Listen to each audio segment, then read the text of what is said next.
It's my pleasure to welcome each and every one of you to this time of worship. For those that are joining us via the internet, we welcome you as well. And our prayer is that as we go forward, that you might get a blessing from something that's said or something that's done in this place. Several things come to my mind in terms of the announcements. One is that we are still open for worship and we'll social distance. It's okay if we take our masks off when we sing. I'm looking forward to doing that. And it'd be kind of hard to sing through the mask, so we'll be okay with that. The other thing is, excuse me, is that I continue to want to put in front of us the fact that on Labor Day, that's September the 5th, that we will begin our worship service with a worship on the green to be followed by breakfast with the Waffle House food truck. So if you've not RSVP'd already, please do so. That goes for you two out there who are worshiping with us on the internet. Please let us know. You can email us at the church office at sardischurch.com, office@sardischurch.com. We'd love to have you, and if you're going to come to the late service, come at 9:30 and have breakfast with us as well. One more thing, we still are collecting gift cards, $20 gift cards for BCM to be shared with those less fortunate than we are, and those contributions can be made via mail, in person, or on the church website. With that, let us pray. Most gracious and eternal God, we do gather together to celebrate your blessings. And as we come, our prayer is that you would pour out your Holy Spirit, that we might know your presence in this place, and that as a result of that presence, we might lift up hallelujahs, highest praise to you. This is our prayer for our time of worship, and we ask it in Christ's name. Amen. If we'd all please stand together now and let us sing our opening hymn, number 526, What a Friend We Have in Jesus. Oh,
The ushers would please come.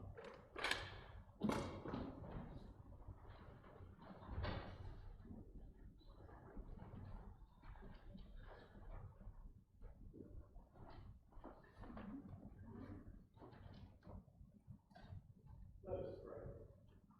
Most gracious and eternal God, we give back to you a part of that which you have so graciously lavished upon us. And we give it that someone might come to a knowledge of the risen Savior and have salvation. We ask these things in Jesus' name. Amen.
If we'd remain standing and join together as we share our Psalter, it's on page 846, and it's Psalm number 124.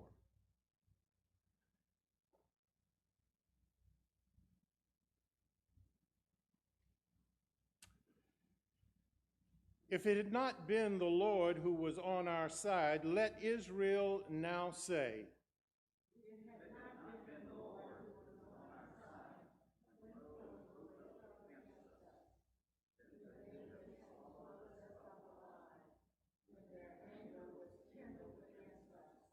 then the flood would have swept us away, the torrent would have gone over us. Blessed be the Lord who has not given us as prey to their teeth.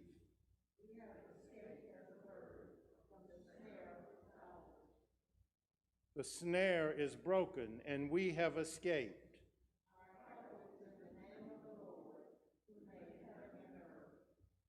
Please be seated.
Spirit, Spirit of the living God, fall afresh on us.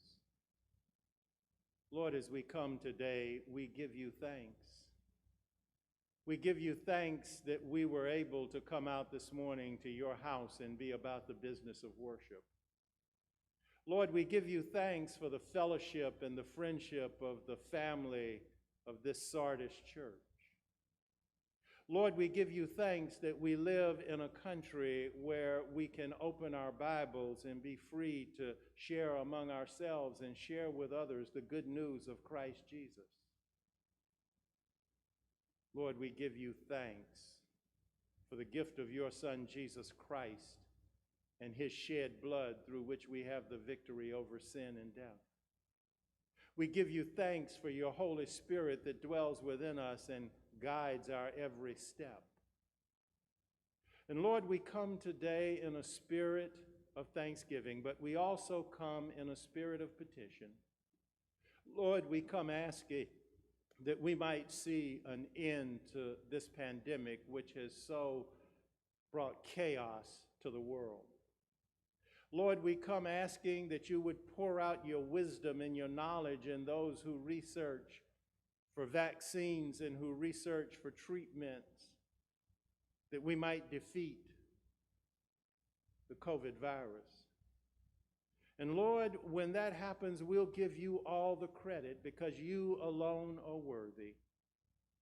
Lord, we come asking that those who govern our nation, who govern our cities, who govern our church, might look at each other and see God in each other, that they might see Jesus in each other, and that though they may be divided on some points, that they might have conversations that would honor and glorify you.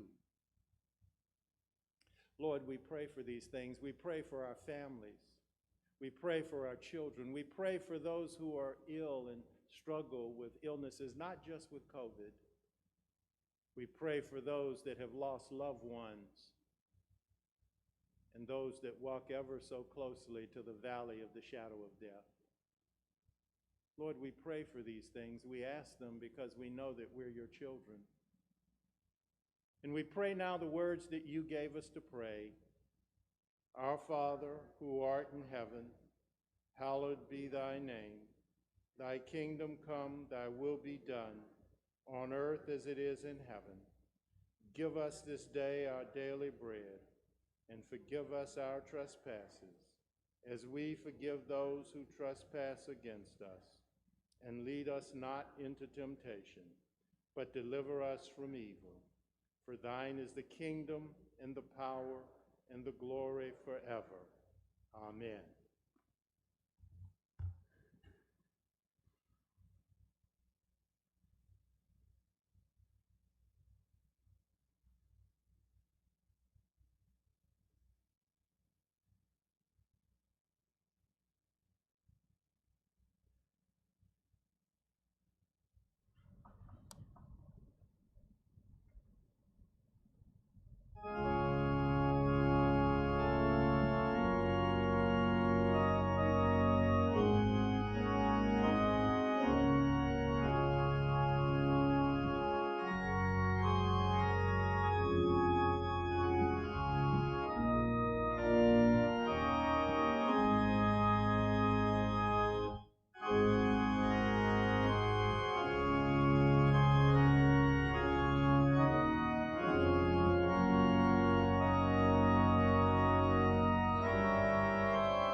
Our scripture lesson this morning continues in the Gospel of Mark, and I'll be reading this morning from the 6th chapter, the 45th through the 52nd verses.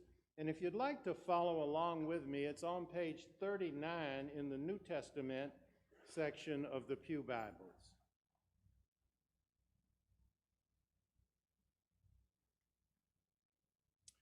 Hear what the gospel writer shares. Immediately, he made his disciples get into the boat and go ahead to the other side, to Bethsaida, while he dismissed the crowd. After saying farewell to them, he went up on the mountain to pray. When evening came, the boat was out at sea, and he was alone on the land. When he saw that they were straining at the oars against an adverse wind, he came towards them early in the morning, walking on the sea. He intended to pass them by. But when they saw him walking on the sea, they thought it was a ghost and cried out, for they all saw him and were terrified. But immediately he spoke to them and said, "Take heart, it is I. Do not be afraid." Then he got into the boat with them, and the wind ceased. And they were utterly astounded, but they did not understand about the loaves, but their hearts were hardened. This is the word of God for the people of God. I want to ask you a question this morning. Have you ever experienced a storm in your life? A time when it seemed that all that you could do wasn't enough. I've been there. As we have journeyed with Jesus through the Gospel of Mark, we've been with Jesus as the disciples encountered a storm and feared for their lives, and Jesus got up and said, "Peace, be still," and the storm was silenced. We've been with Jesus and the disciples as some 6'4", 275 pounds of fury came charging down a mountainside, and Jesus cast the demons out.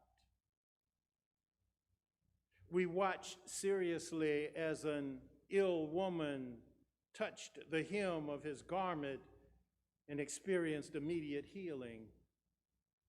We celebrated with Jairus as Jesus took his daughter by the hand and resurrected her from the dead.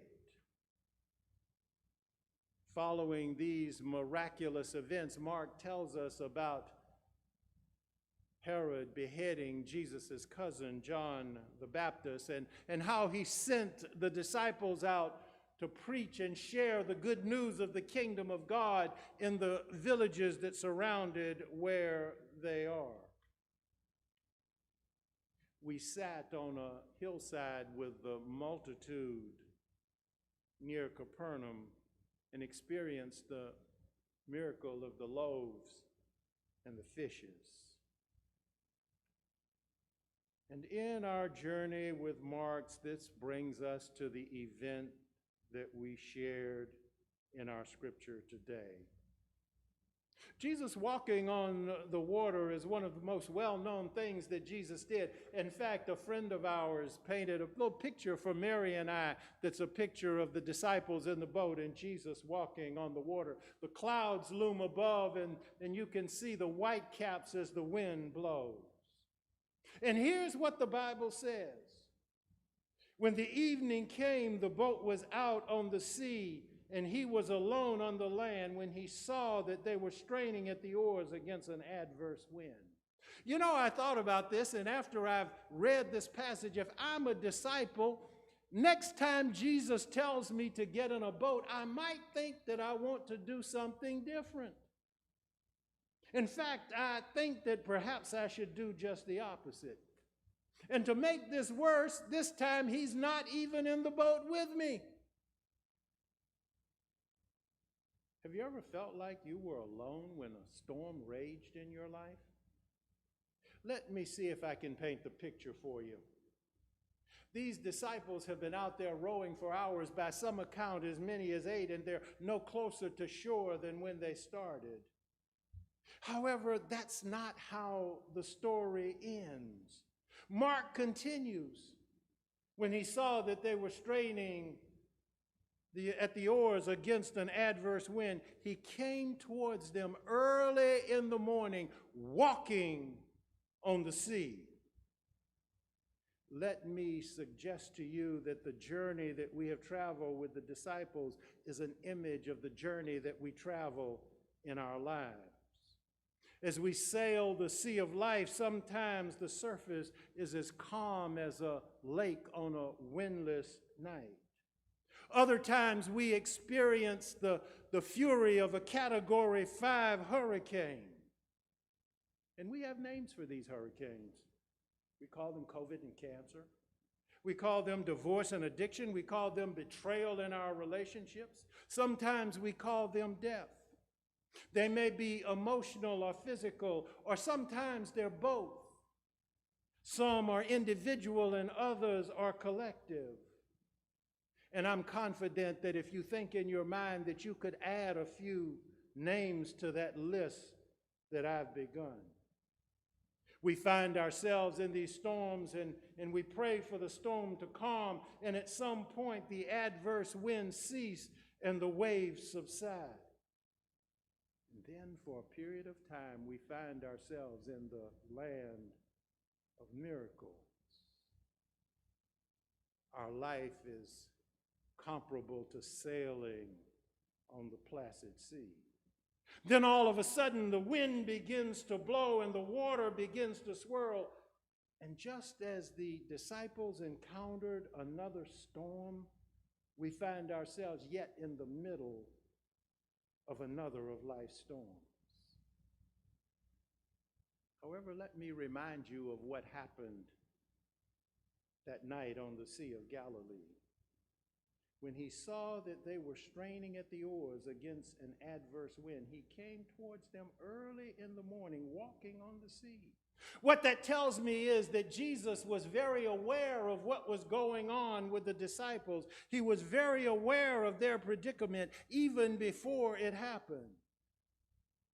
It tells me that the Lord remained in control of the situation at every moment. The book of Proverbs tells us this: the eyes of the Lord are in every place, watching evil and good. Paul writes in the letter to the Hebrews, nothing in all creation is hidden from God's sight. Everything is uncovered and laid bare before the eyes of him to whom we must give account.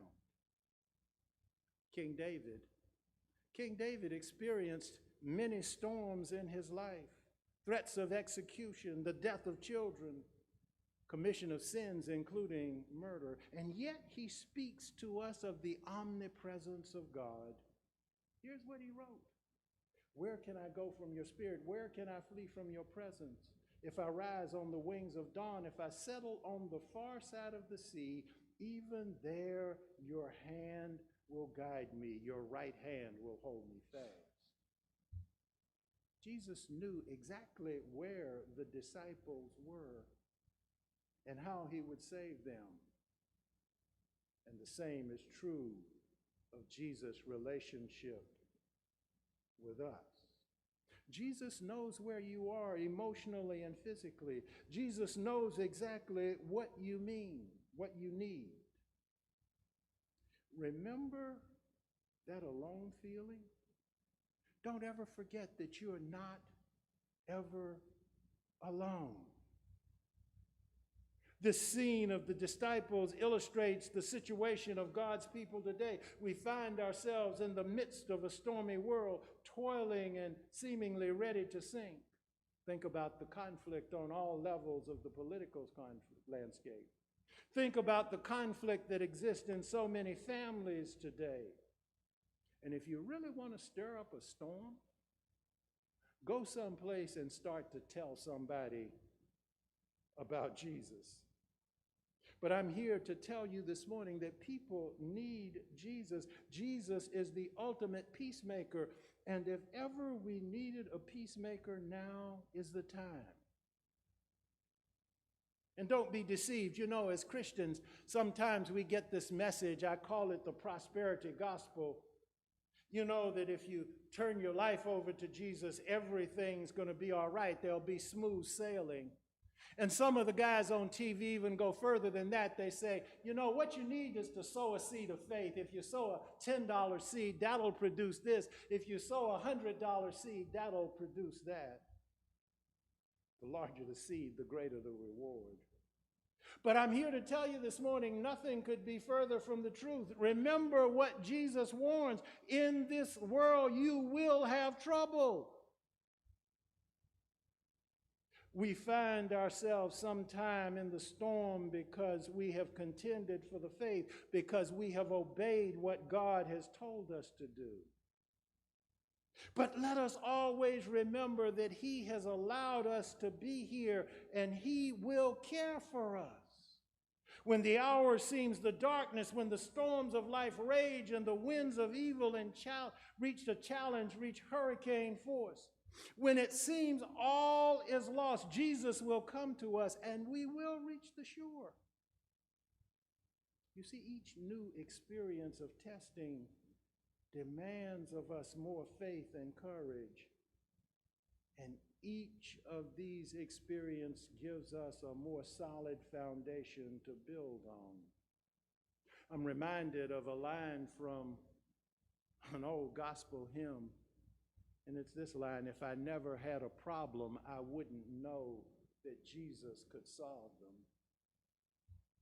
I can tell you that I've had some problems in my life, problems that were beyond my ability to resolve. I couldn't develop any solution.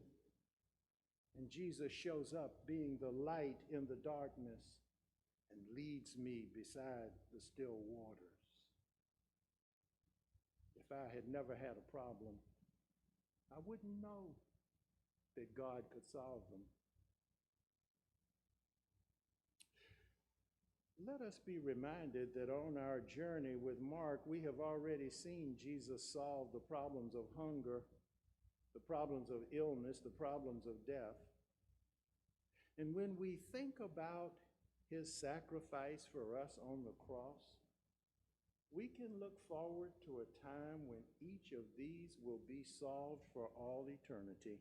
No more hunger, no more illness, no more conflict, no more sin, and no more death. But you know, there are some other things that we can glean from this scripture. Note this. It says that he intended to pass them by. He intended to pass them by. You know, I read that, and at first blush, my thought was, wait a minute, Jesus. You're coming, but you intend to pass me by. You intend to pass them by when they need you the most. Is that what I can expect when I need you? Once again, we need to delve deeply into what's occurring. And there are some interesting things. Remember who these are in the boat. Remember who these are that these scriptures were written to. They would have been ones who knew the words of the Old Testament. They would have been ones who understood what had happened in the Hebrew past. So with that in mind, let me take you back to Sinai. Moses is on the mountain of God and he says, God, I'd like to see your glory. And here's what God responds. While my glory passes by, I will put you in the cleft of the rock, and I will cover you with my hand until I have passed by. Then I will take my hand away, and you shall see my back, but my face shall not be seen. A similar occurrence happens with the prophet Jeremiah. God tells the prophet, go out and stand on the mountain before the Lord, for the Lord is about to pass by. In theological terms, this is called a theophany. It's what happened when God shows up. When God passes by, when Jesus passes by. You see, when Jesus intends to pass them by, it has significant theological implications. God is about to show up. This is borne out in that when the disciples cried out in the sight of Jesus, and his response was this: take courage, it is I, is what the English language says. What Jesus really says is ego me. Those Greek words literally translated mean I am. Now let's go back to Sinai again. Because you may remember when Moses says to God, who shall I say sent me?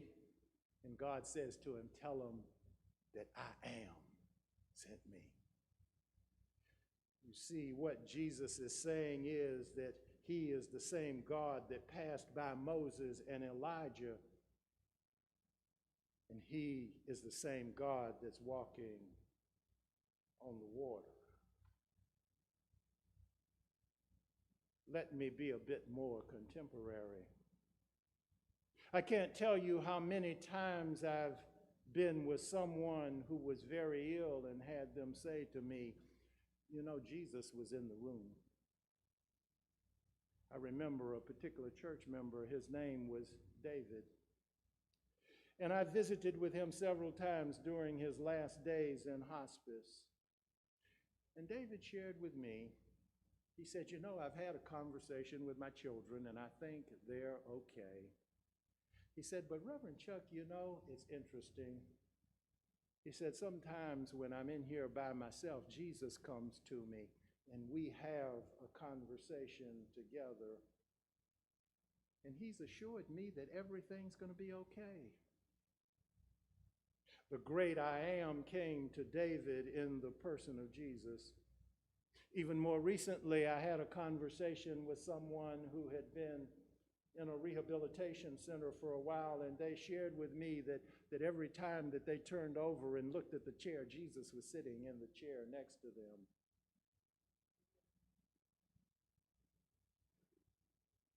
What powerful moments these are when we experience the presence of the living Christ. I've had some of those experiences in my own life. Powerful moments. As each of us sail the seas of life, we should expect to encounter the storms of life that will rage.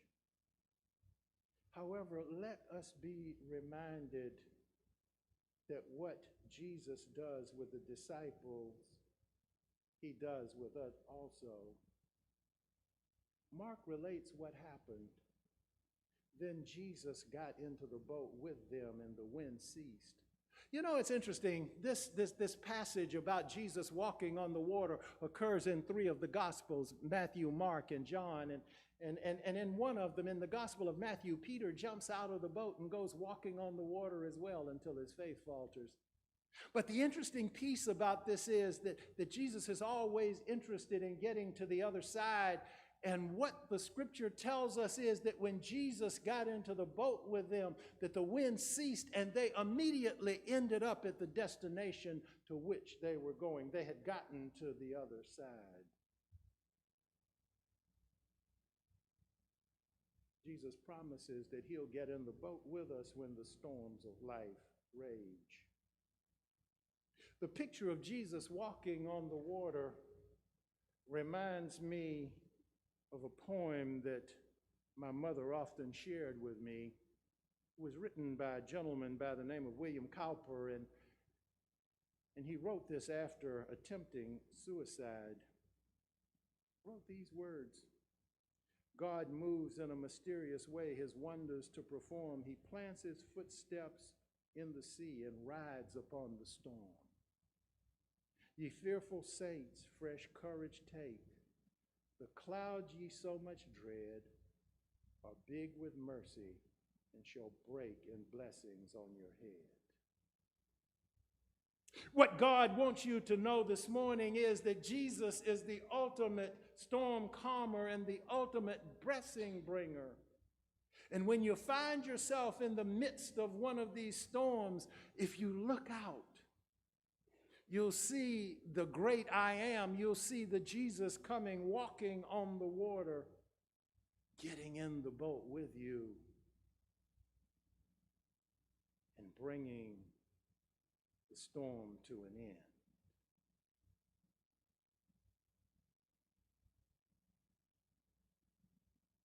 It's a profound thing that happens when Jesus passes by.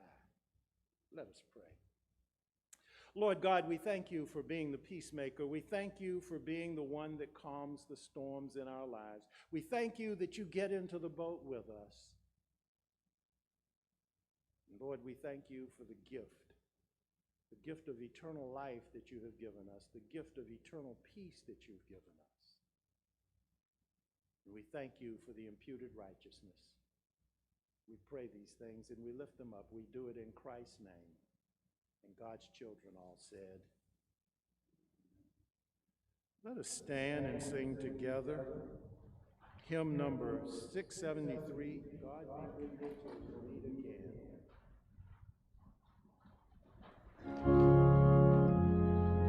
And we'll sing verses 1, 2, and 4.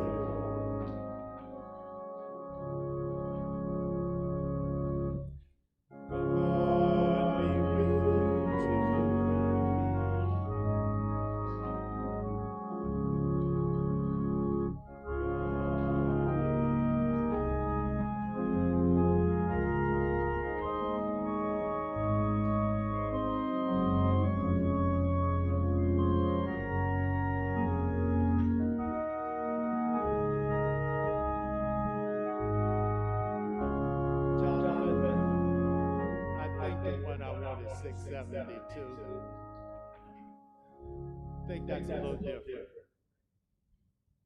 Yes?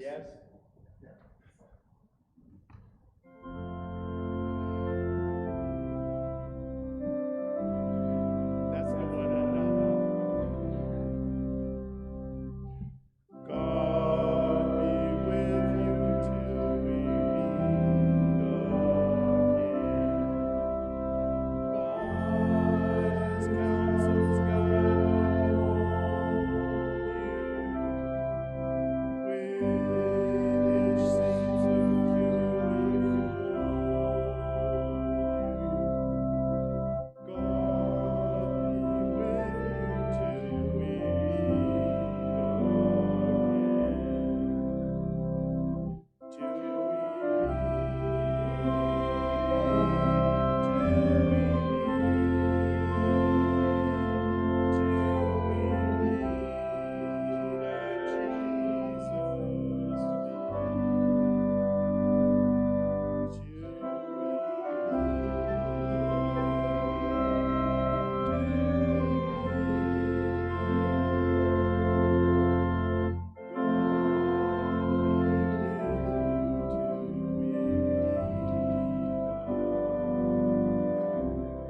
Amen.